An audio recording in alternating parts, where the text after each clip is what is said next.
হ্যাঁ রিঙ্কি দিদি, তুমি ঠিকই বলেছ। আমি হয়তো এ বাড়ির কাজের মেয়ে, কিন্তু বিশ্বাস করো রিঙ্কি দিদি, তুমি ঠিক যেভাবে বললে সেভাবে নয়। আমি জানি ঠাম্মিকে কখন ওষুধ দিতে হবে, জবামার কখন মন কেমন করে, সার্থক দাদাকে কখন কফি দিতে হবে, কাকাই নিজের ডায়েরিটা কোথায় রাখে, আমি সব জানি। কারণ ইতু শুধু এ পরিবারে কাজই করে না, এই সেনগুপ্ত পরিবারের প্রত্যেকটা মানুষকে ইতু খুব ভালোবাসে।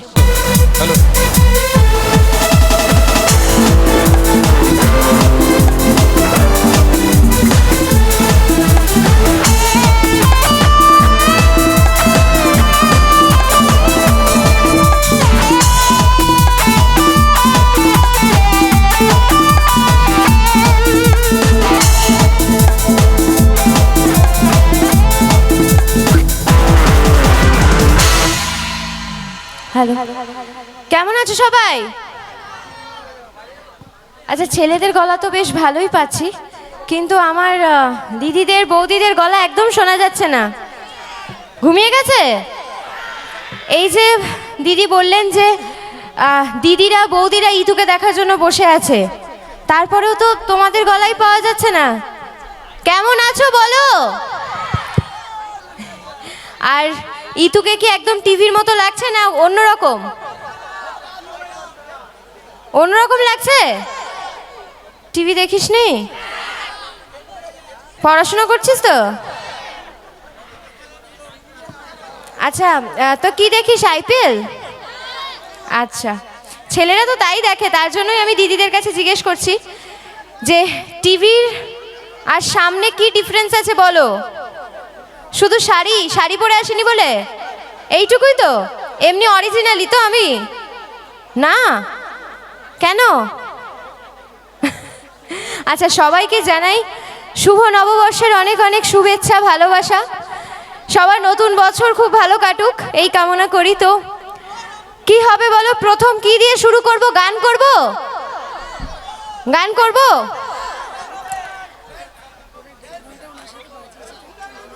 আচ্ছা আচ্ছা আচ্ছা, আগে একটু ওনার জন্য জোরে করতালি হয়ে যাক।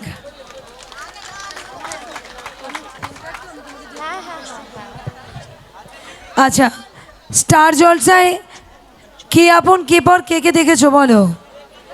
কেউ দেখেনি? দু একজন বৌদি হাত পাকা তুলে এরম এরম করছে। আরে কোনো ডায়লগ শুনতে চাও কি? ডায়লগ গান তো হবেই, মিউজিশিয়ান দাদা ভাইরা আসুক।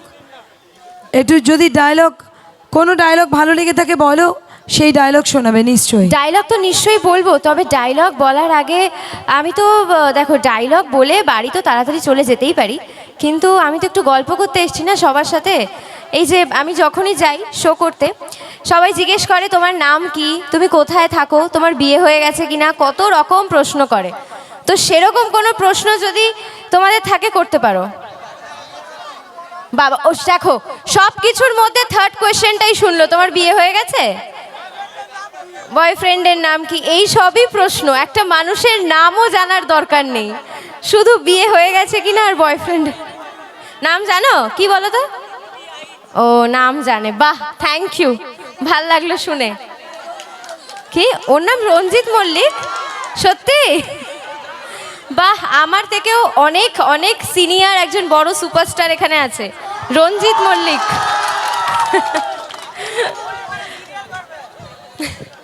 নিশ্চয়ই। আচ্ছা দাও, তোমাদের ছবিগুলো তুলে দিই, মিউজিশিয়ান দাদারা একটু রেস্ট নিয়ে নিক, 5 মিনিট পর থেকে গান শুরু করব। পেছনে অফ ফোকাস হয়ে যাচ্ছে।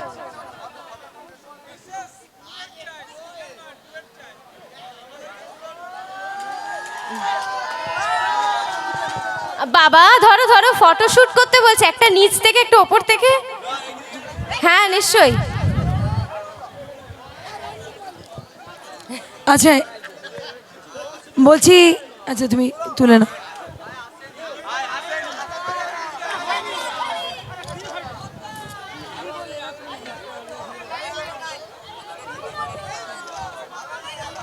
তোমার ব্রাইটনেস কমানো, বাড়িয়ে দিলে চলে আসবে। কার ফোন? তুমি বাড়িয়ে নিয়ে আচ্ছা, আপলোড করো। ইতু ওরফে তিতলি, হ্যাঁ ভালো করেছো, ঠান্ডা এনেছো। ওকে একটু প্রশ্ন করি, কয়েকটা প্রশ্ন করি। হ্যাঁ আচ্ছা, নিশ্চয়ই।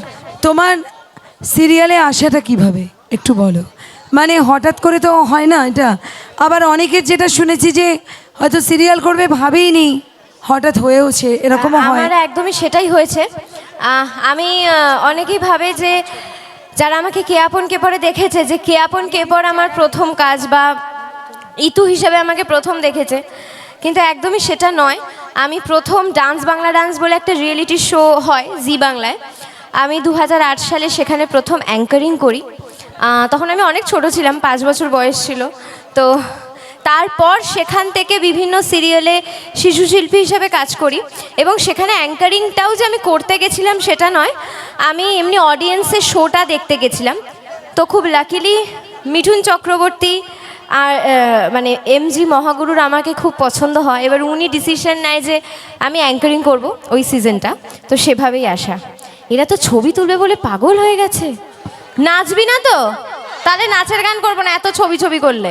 এর আগেও যিনি শিল্পী ছিলেন নিশ্চয়ই শুনতে পাচ্ছিলেন, হ্যাঁ, হ্যাঁ। এসপি বালাসুব্রমণিয়ামের কণ্ঠে একদম, উনি হ্যাঁ। গান করেন, সমানে ওরা ছবি তুলতে দিয়ে গেছে ফোন। কার গানে? কাঞ্চন। কাঞ্চনা? কি সব বলছে, শুনিনি আমি, এটা লাস্ট।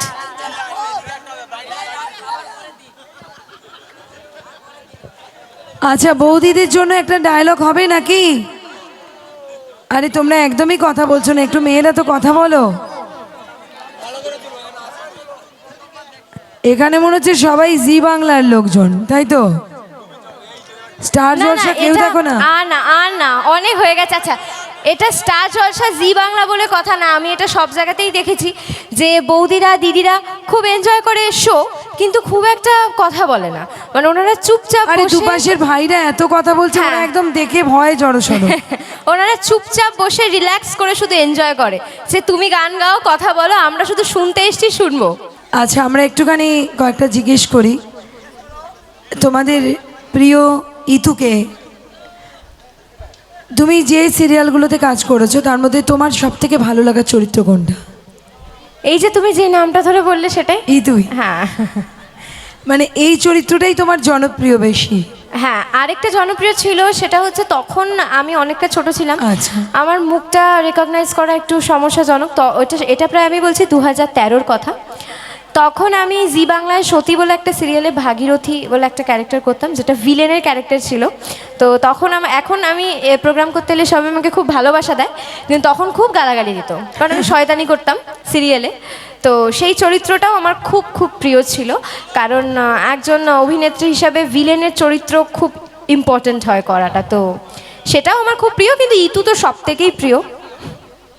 একদমই তাই, ওই চরিত্রটার জন্যই তুমি আজকে এই সকলের ঘরে ঘরে পৌঁছে গেছো। একদম, একদমই তাই। ও চরিত্রতে কোনো গান আছে কিনা সেই গানটা উনি গাইতে বলছে। ধ্যাত, চরিত্রতে আবার কি গান থাকবে? মানে না ওই দাদা। সিরিয়ালে কোনো গান আছে কিনা মনে না হয়? না, সিরিয়ালের কোনো গান নেই। ভূতের গানটা কি হয় বলো তো? কি গান? ভূতের গানটা কি কেউ গেয়ে শোনাতে পারবে একটু? এই গানটা আমি গাইবো, যেই আওয়াজটা পেলাম? ভগবান। আচ্ছা, দুঃখের গান শুনবে কেউ? এই যে দাদা, এনার জীবনে দুঃখ, প্রেম, খুশি সব কিছু ইকুয়ালি আছে। উনি নাচের গানে কত সুন্দর নাচছে, এখন বলছে দুঃখের গানও শুনবো। কিছু শেখো দেখে। দুঃখের গান শুনবে কেউ? খাওনি? প্রেম, প্রেম মানেই যন্ত্রণা, এই গান তো আমি জানি না। দুঃখের গান এই দাদা বলছেন একটু এদিকে ঘুরতে হবে। এইদিকে, এদের জন্যই তো গান গাইছি। ওরা তো কথাই বলছে না আমার সাথে, আমি পুরো গানই এদের জন্যই গাইছি। দাদা ভাই, তোমাদের এখানকার মেয়েরা একদম কথা বলে না, না? হ্যাঁ। খুব শান্ত। আচ্ছা, আমাকে কিন্তু দাদারা বলছে তোমরা বৌদিরা কথা মুখ বলছো টিপে না, টিপে তোমাদের হাসছে। দিকে যাওয়ারই দরকার নেই, পুরো এদিকে দাঁড়িয়ে করতে। তাই করব?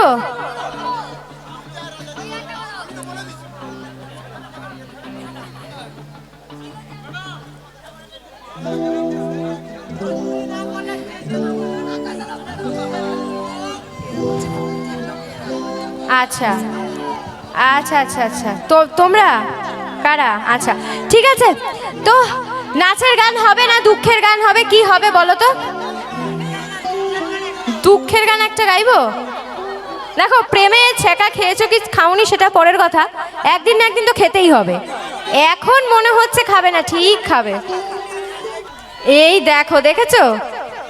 এখন বলছে এদিকে এসো, আর এতক্ষণ আমি গলা ফাটিয়ে মরে গেলাম, আমার সাথে কথা বলো, কেউ নামও জিজ্ঞেস করলো না আমার।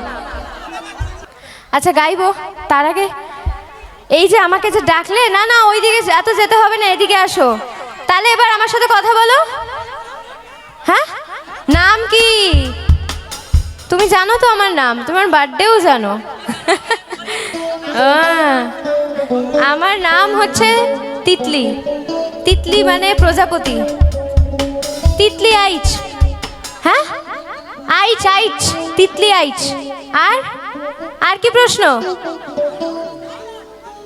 বয়স কত? কি ডায়লগ? আচ্ছা না, 16 না, 16 পেরিয়ে গেছে। বাবা, ঈদ তো এমন আমার বাড়ির পাশে থাকে, সব কিছু কি করে জানে বলো তো? আমার বার্থডে জানে, নাম জানে, বয়সও একবারে ঠিক বলে দিয়েছে। আচ্ছা, তোমরা কি আর্টিস্ট আনার আগে পুরো তার ব্যাপারে পুরো পড়াশোনা করে এনেছে? আচ্ছা, একটা আমি এখন পড়াশোনা করি, হচ্ছে সেকেন্ড ইয়ারে পড়ি, ইংলিশ অনার্স নিয়ে। আচ্ছা, এবারে একটা ডায়লগ তোমাদেরকে শোনাবো। আচ্ছা, দিদিদের জন্য একটা ডায়লগ শুনিয়ে নি, তোমরা একটু চুপ থাকো, তারপর আবার তোমাদের জন্য গান গাইবো সবার জন্য। দেখো কিরকম আমাকে ডায়লগ বলতে, একটু বকে দাও তো, চুপ করতে বলো তো। বলছে লাঠি নিয়ে যাও। আচ্ছা, তো আমি তো সার্থকের বউ ছিলাম। এবার সার্থককে একটা মেয়ে খুব ভালোবাসতো, যার নাম হচ্ছে রিঙ্কি। তো রিঙ্কির আর ইতুর সিনের একটা ডায়লগ আমি বলে শোনাচ্ছি। হ্যাঁ রিঙ্কি দিদি, তুমি ঠিকই বলেছ, আমি হয়তো এ বাড়ির কাজের মেয়ে, কিন্তু বিশ্বাস করো রিঙ্কি দিদি, তুমি ঠিক যেভাবে বললে সেভাবে নয়। আমি জানি ঠাম্মিকে কখন ওষুধ দিতে হবে, জবামার কখন মন কেমন করে, সার্থক দাদাকে কখন কফি দিতে হবে, কাকাই নিজের ডায়েরিটা কোথায় রাখে, আমি সব জানি। কারণ ইতু শুধু এ পরিবারে কাজই করে না, এই সেনগুপ্ত পরিবারের প্রত্যেকটা মানুষকে ইতু খুব ভালোবাসে। এই সেনগুপ্ত পরিবারের সকলে ইতুর খুব কাছের, ইতুর খুব নিজের। আর হ্যাঁ রিঙ্কি দিদি, আজকে আমি পড়াশুনো জানি না বলে, আমি অনাথ বলে, আমার কোনো পরিবার নেই বলে তুমি আমাকে এত ছোট করছো। কিন্তু জানো তো রিঙ্কি দিদি, আমার জবামা বলে একটা মানুষ চাইলে নাকি সব কিছু করতে পারে। আমার জবামাও তো আমারই মতন এ বাড়ির কাজের মেয়ে ছিল। জবামা যদি নিজের মনের জোরে পড়াশোনা শিখতে পারে, উকিল হতে পারে, এতগুলো গরিব মানুষের পাশে দাঁড়াতে পারে, তাদের হয়ে কাজ করতে পারে, তাহলে আমি কেন পারবো না রিঙ্কি দিদি? আমিও তো আমার জবামারই মেয়ে। নিজের মেয়ে না হলেও জবামাকে আমি সারা জীবন নিজের মায়ের মতো ভালোবেসে এসেছি। জবামা না থাকলে যে আজকে হয়তো আমি বেঁচেও থাকতাম না।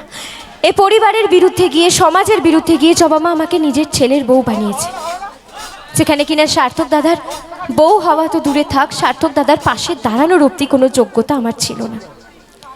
তাই সেই ঋণ যে আমাকে শোধ করতেই হবে বলো। তাই আজ সকলের সামনে দাঁড়িয়ে ইতু কথা দিচ্ছে, ইতু পড়াশোনা শিখবে, নিজের পায়ে দাঁড়াবে, আর সেনগুপ্ত পরিবারের যোগ্য বৌমা হয়ে উঠবে।